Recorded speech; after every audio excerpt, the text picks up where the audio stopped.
le marché baisse et qu'il prend des bénéfices, tout le monde te dit d'acheter la baisse, buy the dip, mais personne ne te dit réellement comment faire. Et pourtant, c'est une stratégie qui pourrait faire la différence entre un capital qui fait x50 et un capital qui fait x100 lors du prochain bull run. C'est pourquoi je fais cette vidéo en mode débutant, pour que tu puisses comprendre facilement comment acheter la baisse sur toutes les cryptos. Avec cette stratégie extrêmement simple, tu vas le voir, tu ne vas plus rater aucune baisse. Tu vas acheter au meilleur prix et tu vas t'assurer des gains extraordinaires pour le prochain bull run. La stratégie que je te présente dans cette vidéo n'est pas vraiment la mienne, mais c'est celle que j'utilise. Ceci n'est pas un conseil financier, je ne saurais pas être responsable de tes pertes ou de tes gains en utilisant ou en adaptant cette stratégie. Avant de commencer cette vidéo, je tenais à te remercier, toi et toutes les personnes qui me regardent. Merci pour vos commentaires, merci pour vos likes sur mes vidéos. Si de ton côté tu n'es pas encore abonné, tu peux le faire, c'est par ici, ça soutient la chaîne et je t'en remercie. On part du principe que l'actif que tu veux acheter va arrêter de baisser pour remonter à un certain moment, parce que ça devrait monter sur le long terme. Et donc on veut profiter de chaque baisse pour augmenter notre capital, pour augmenter notre bague. Ici, on parle de crypto, mais ça marche aussi avec la bourse par exemple.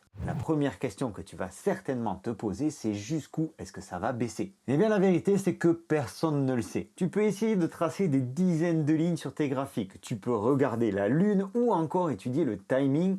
La vérité, c'est que Bitcoin et toutes les autres cryptos s'en tamponnent de tes analyses. Acheter la baisse ne se fait pas selon des graphiques ou toute autre considération mystique. Bon, je vais modérer un petit peu mes propos. Les analyses graphiques peuvent, et je dis bien peuvent, te donner un ordre d'idée, une tendance globale. Mais tu ne seras jamais précis au pourcentage ou à la seconde près. Et puis, je t'ai dit qu'on allait rester simple. Alors, laissons ça de côté et regardons comment faire. Parce que cette stratégie est tellement simple que même mon fils de 12 ans l'utilise. Cette stratégie implique qu'en tendance haussière, en bull run, tu aies du cash à investir. Ça peut te paraître ridicule. Pourquoi tu aurais du cash dispo tandis qu'on est en phase haussière? Il serait peut-être judicieux d'avoir tout d'investi. Il se peut aussi que tu puisses ajouter au fur et à mesure en prenant de ton salaire ou de tes revenus, par exemple X, je sais pas, 50 ou 100 dollars par mois, ou peut-être beaucoup plus, et qu'il peut survenir une opportunité à tout moment, et donc tu gardes du cash. Je le répéterai jamais assez, cash is king. Il faut que tu te poses cette question. Est-ce que c'est intelligent d'acheter cette baisse, la baisse actuelle, celle que tu as devant les yeux aujourd'hui ou celle qui va intervenir dans plusieurs jours ou plusieurs semaines? Il y a une règle d'or. En plein bull run, tu dois acheter chaque baisse parce que la tendance de marché est à la hausse. Je te parle sur le long terme, on est bien d'accord. En bull run, c'est juste logique d'acheter chaque baisse de marché, mais pas n'importe comment, et la stratégie que je te partage a des subtilités et des sécurités. Et même si aujourd'hui on a tapé de nouveau plus haut avant le halving, il reste tout de même deux phases essentielles en plein bull run.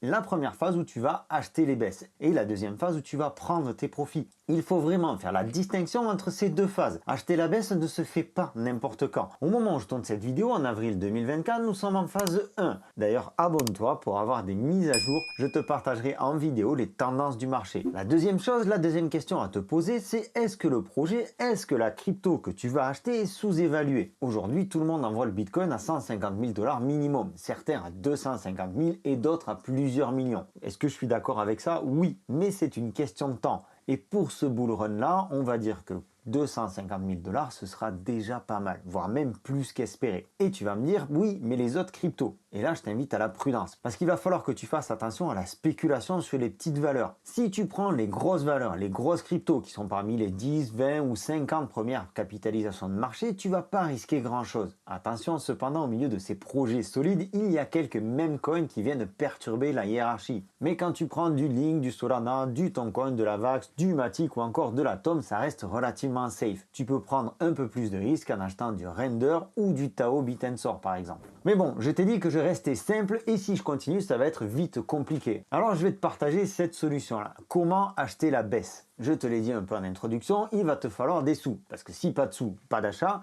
Si pas d'achat, pas de gain. Si pas de gain, eh bien, pas de chocolat. Tu vas prendre ton capital d'investissement et tu vas le diviser. Admettons que tu as par exemple 1000 dollars. C'est un exemple. Tu vas couper ça en 4 ou 5 parties. Disons en 4 parties, mais pas des parties égales. Tu vas couper ton capital en morceaux de plus en plus gros. 150 dollars, 200 dollars, 250 dollars, puis 400 dollars. Et à chaque fois que le Bitcoin, parce qu'on va prendre comme exemple le Bitcoin, à chaque fois que le Bitcoin va avoir une baisse significative, tu vas injecter ces moments. Je t'ai dit qu'on allait faire simple, alors tu peux faire ça sans réfléchir. Et ça, c'est exactement ce que je fais sur le Bitcoin.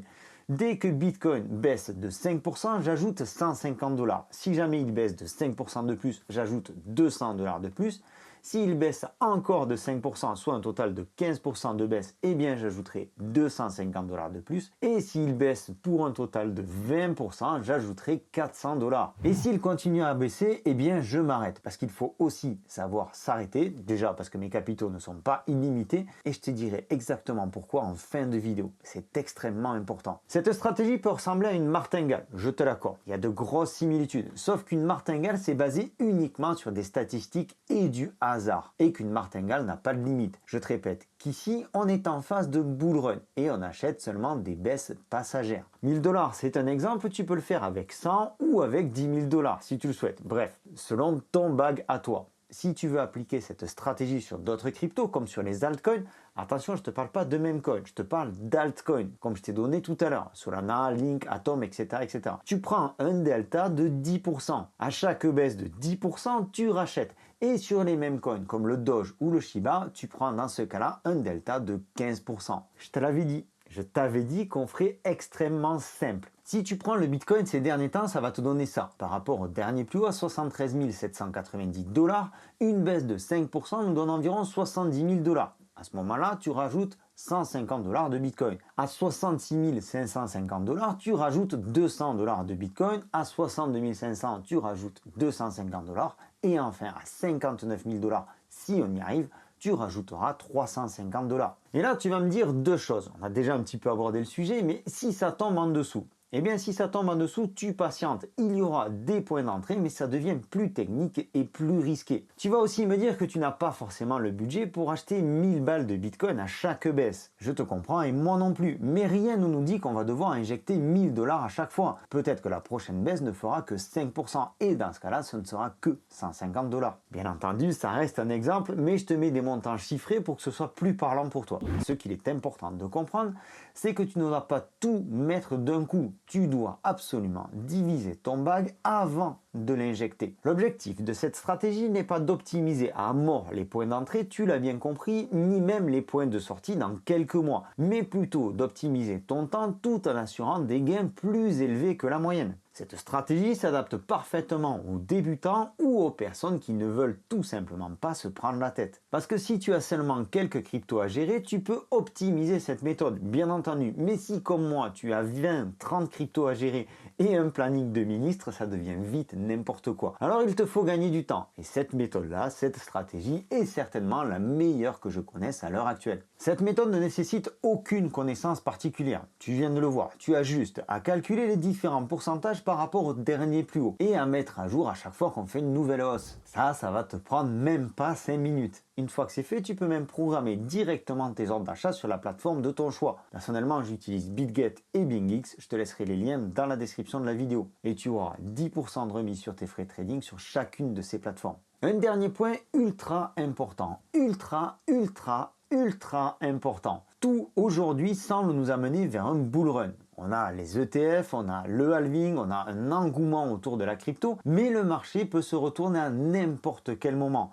Il peut y avoir une déclaration de guerre, il peut y avoir un nouveau Covid, par exemple. Donc je te déconseille fortement par toi-même, surtout si tu es débutant, de continuer à acheter au-delà d'une baisse de plus de 20% sur le Bitcoin, parce que le marché pourrait se retourner. Au pire, tu patientes, tant pis. De toute façon, si tu as bien écouté, tu n'as pas engagé la totalité de ton capital, parce que cette stratégie est aussi là pour prémunir ton capital. Il y a une chose importante en crypto, parce que tout le monde pense que ça va vite, eh bien non. Il te faut prendre le temps. Prends le temps de construire ton portefeuille, prends le temps de construire ton avenir. On dit toujours, en crypto ou ailleurs, que les impatients paient les patients. Maintenant, tu as tout ce qu'il faut pour réussir ton bull run pendant la phase d'achat.